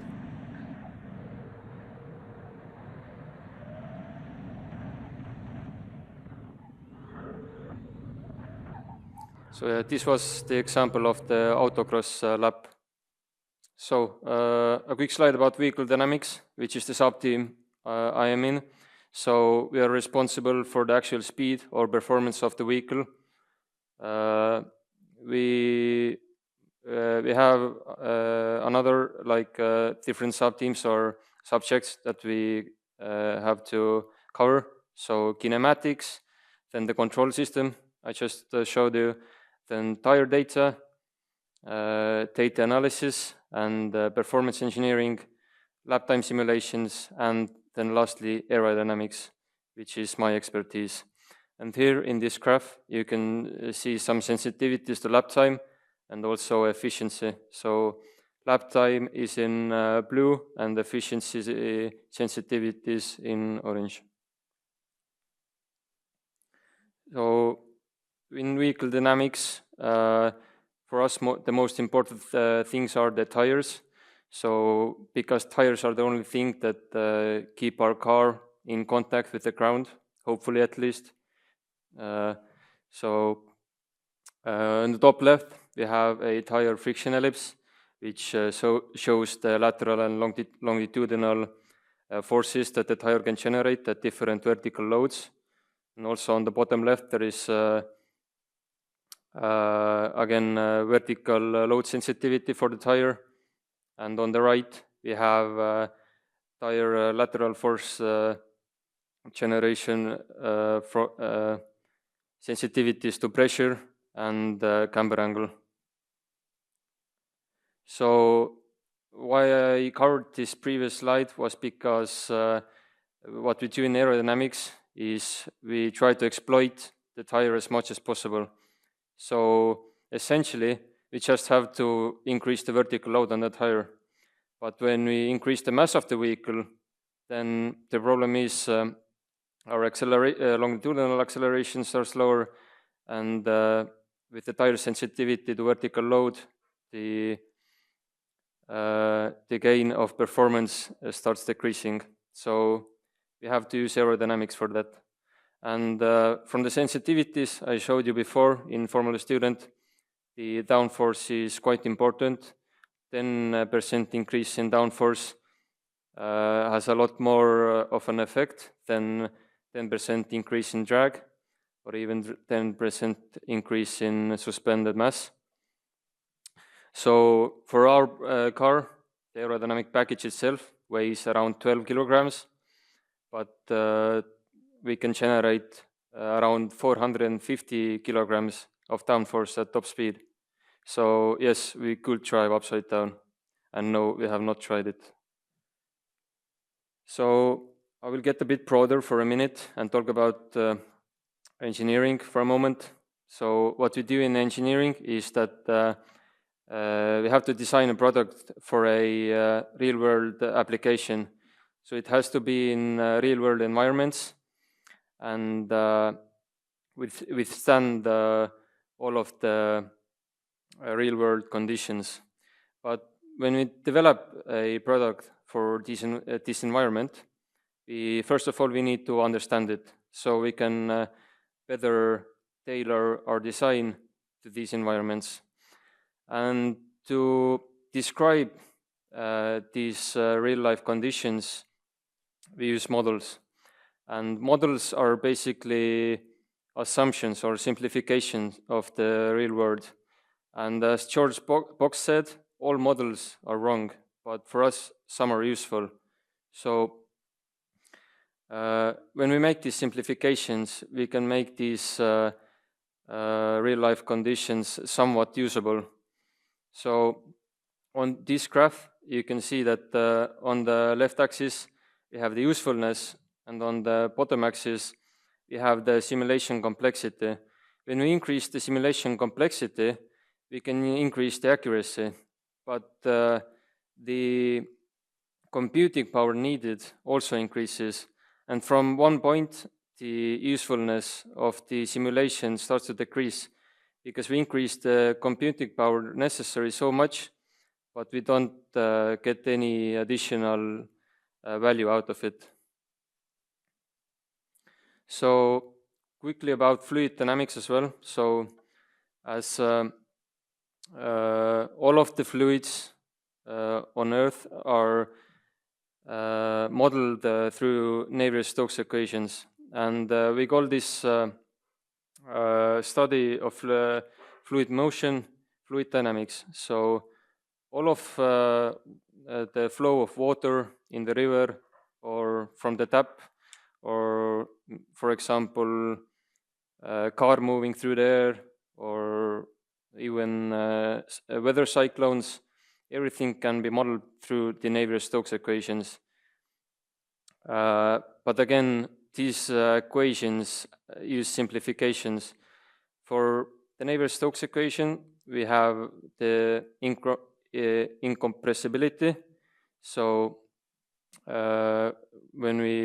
essentially we just can't compress the fluids. We make this assumption, and also we assume that the fluid is Newtonian.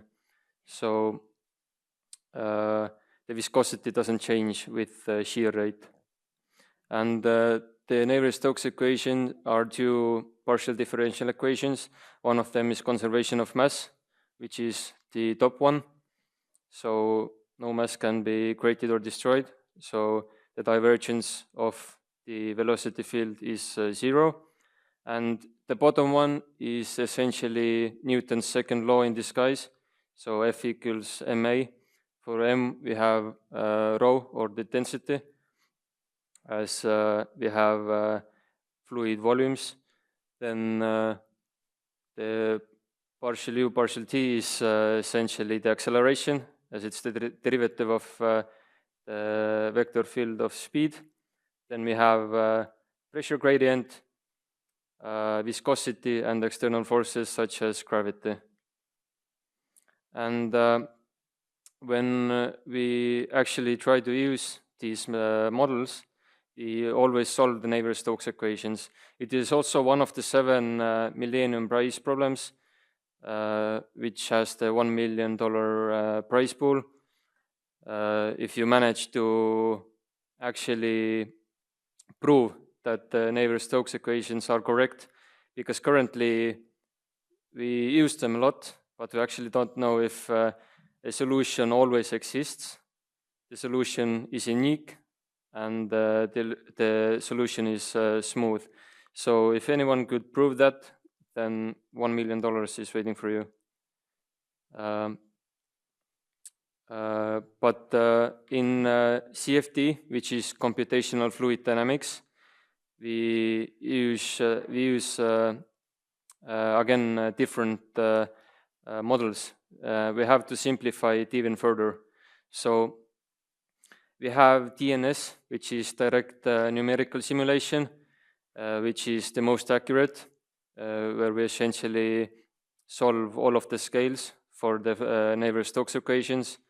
And then we also have Reynolds average Navier-Stokes and large eddy simulations, which I will talk about in the next slide. Here in the GIF on the left, you can see the comparison between Reynolds average Navier-Stokes and large eddy simulations. So the Runge turbulence modeling is essentially based on Reynolds decomposition, where all of our vector fields have 2 variables, space and time. But through Reynolds decomposition, we average them over time.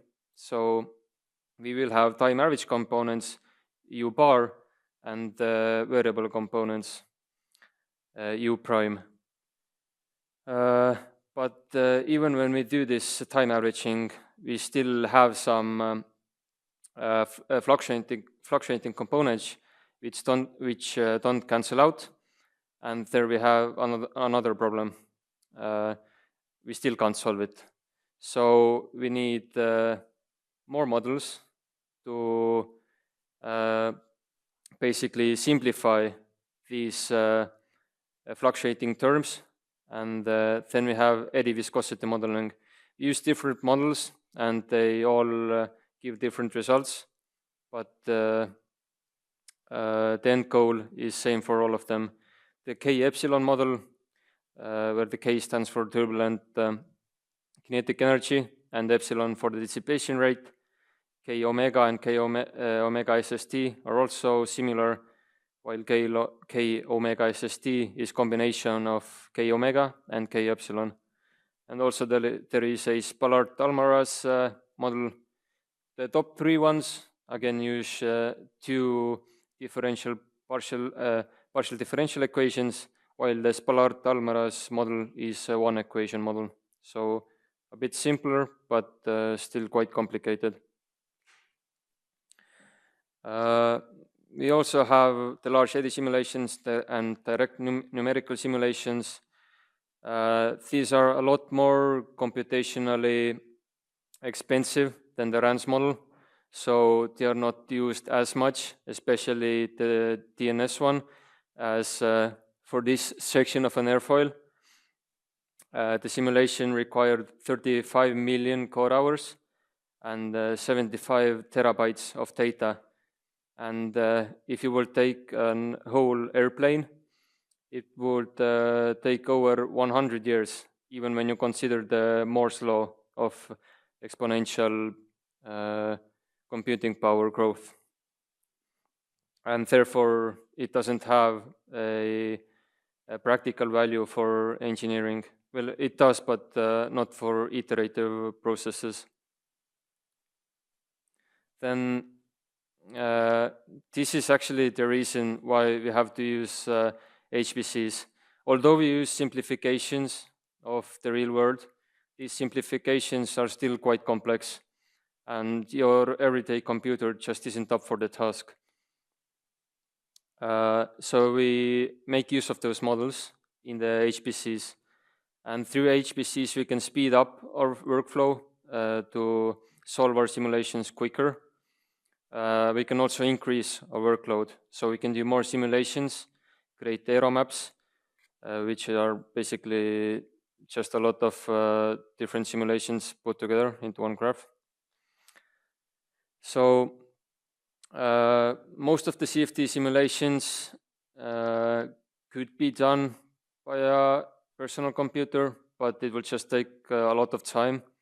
So, and when you start to increase the mesh size, make it more complex, then you need to use HPCs. We mostly use the Daltec HPC and LUMI HPC. So there are a lot of CPU and GPU nodes in both of the clusters.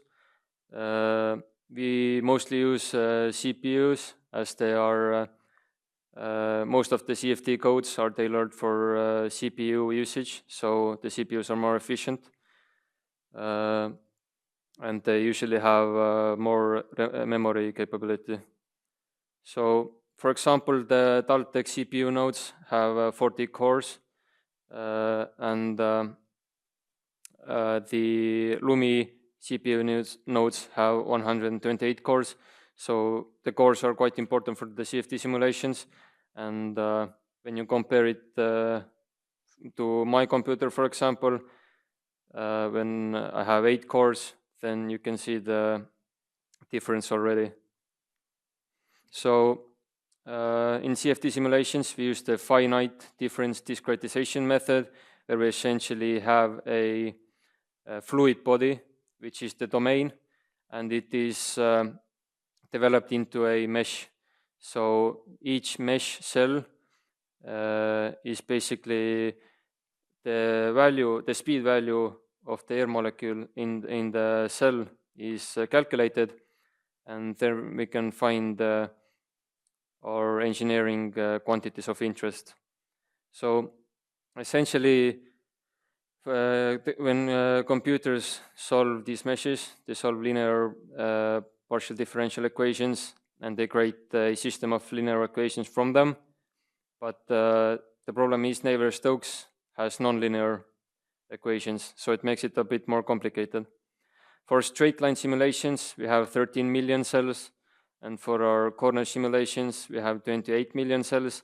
And when we increase the mesh density, the cell count goes up very fast. So the computing power also goes up. And for corner simulations, or each simulation takes up about 400 core hours of computation. So when we again compare it to a regular computer with 8 cores, it take around 50 hours for just one simulation, so over 2 days.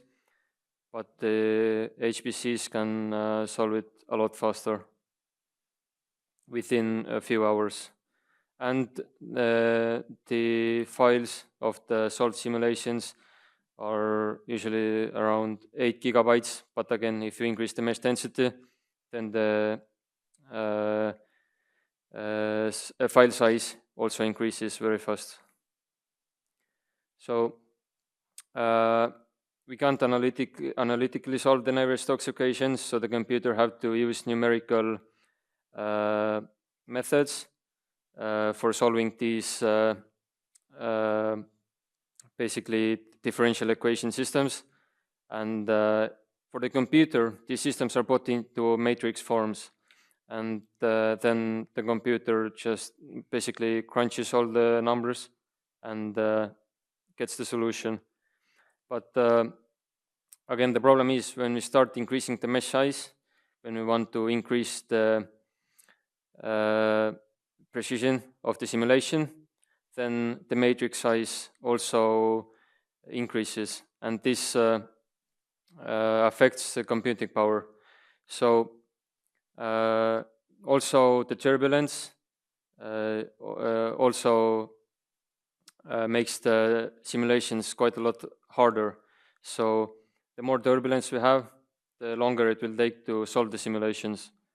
So the problem is when we want to use these more precise models to get more precise results, then the traditional computer just can't keep up with the growing needs. So in the future, we could use quantum computing. Essentially, quantum computing bases on the quantum physics. So the basics of wave functions, superpositions, and quantum entanglement are used. So instead of binary bits in your traditional computer, when the bit can have a value of 0 or 1, then quantum computers use qubits. And through these superpositions, the qubit can have a value anywhere between 0 and 1. And it uses basically probabilities for that. And through these quantum physics, we can use quantum algorithms. And these algorithms could speed up the solving of these matrices a lot.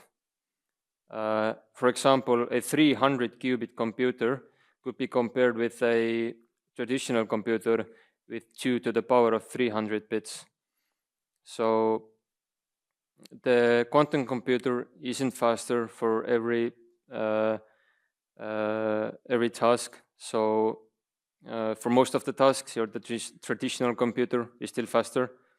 But in the future, we could have quite a lot of improvement for the CFD as well through quantum computing. And hopefully this speech will give some ideas or a way for someone to research quantum computing to help engineers. Thank you for listening.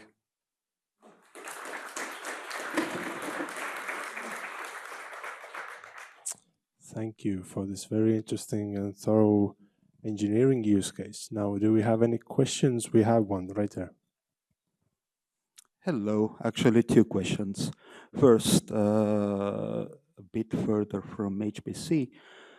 What are you running on the car itself? Is it just for running the electronics and, as you said, torque vectoring, for example, is it some proprietary ASIC, some off-the-shelf ASIC, some off-the-shelf board with Linux and custom software? What? I cannot give you concrete answer, as I'm not developing the control system myself, but I'm pretty sure they are using self-developed software on for that. Okay. And second, about quantum computing use, are you planning to simulate it somehow already, as the simulators to make the programs run are already available for a long time, or is it just thought that maybe at some point?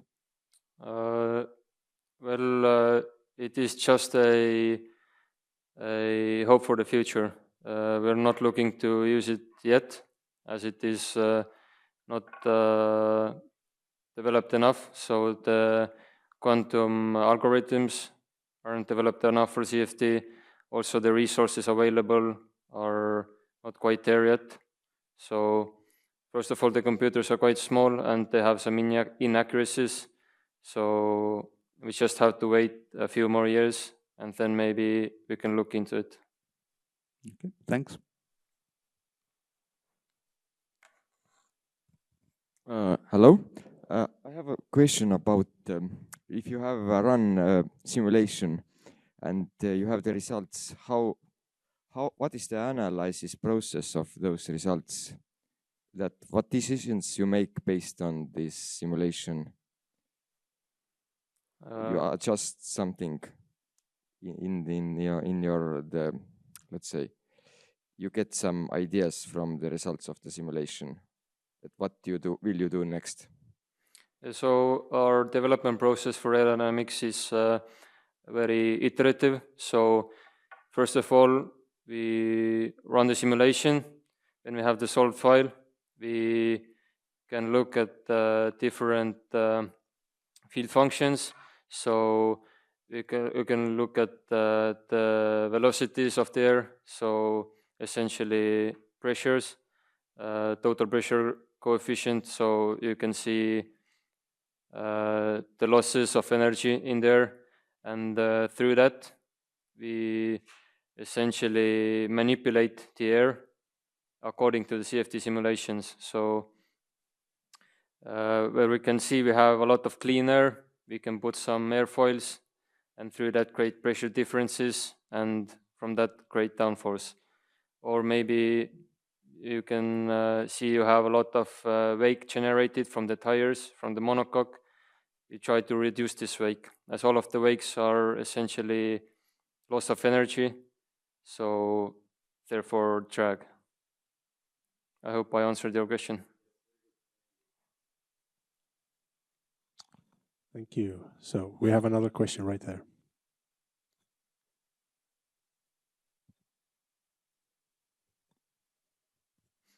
For simulations, are you using some CAD software, ANSYS, COMSOL?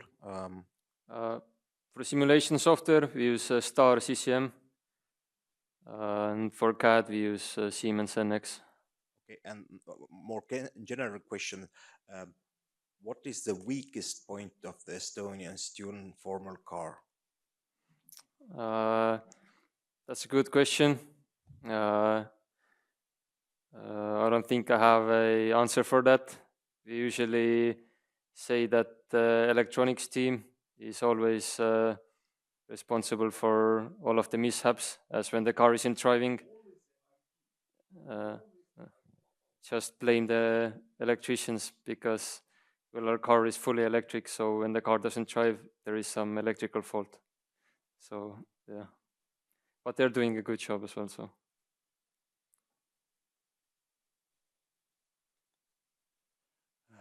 So I was expecting that he will say it's a driver. But any other questions? If not, then I think we can thank our speaker again. Thank you. Okay. So thank you everyone who were with us for the last 3 hours. It's been a very interesting seminar, a very wide span of different use cases from academia to private sector to public sector. And I will not keep you here any longer. Just a few points. Behind me, you can see the information about the next data science seminar. And now there is still some time left for just talking to each other and networking. So thank you.